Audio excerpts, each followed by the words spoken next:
காசு கொடுத்துட்டு நாங்க அடி வாங்கணுமா? என்னடா காசு? எனக்கு என்ன காசு? நான் ஆம்பளை பையனா, எனக்கு என்ன காசு? அவனுக்கு ஆம்பளை மேல ஒரு ஈர்ப்பு.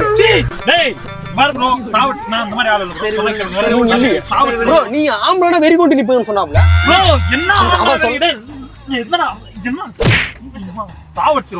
நான் என்ன மைத்துக்கிறேன் வெறிக்கொண்டு போனோம்?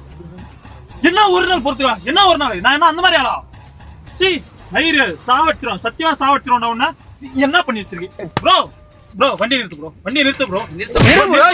கேளு ப்ரோ. ப்ரோ ஏன் ப்ரோ அடிக்கிறீங்க? ப்ரோ அவன பிடிக்கல ப்ரோ. டேய் எனக்கு அவன பிடிக்கலடா. இவன் யாரா ஃபர்ஸ்ட் பொட்டா பாரு. அப்ப அவன் பின்னாடி விடுவான் பிடிச்சிருக்கான் பாருங்க. டேய் சி என்ன நினைச்சிட்டு இருக்க? காசு கொடுத்துருவோம். என்ன காசு கொடுத்துருக்க? கைஸ், உங்க பிராண்டை ப்ரோமோட் பண்ண நினைச்சீங்கன்னா உடனே ஸ்கில் இந்த நம்பர் கான்டாக்ட் பண்ணுங்க. எங்க டீம்ல இருந்து அவங்களே கான்டாக்ட் பண்ணுங்க. ரொம்ப கம்மியான பட்ஜெட்ல பண்ணி பிசினஸ் ப்ரொமோஷன் மட்டும் இல்லாம வெட்டிங் விஷஸ், பர்த்டே விஷஸ் எல்லாமே பண்றோம். சோ உடனே ஸ்கில் இந்த நம்பர் கான்டாக்ட் பண்ணுங்க.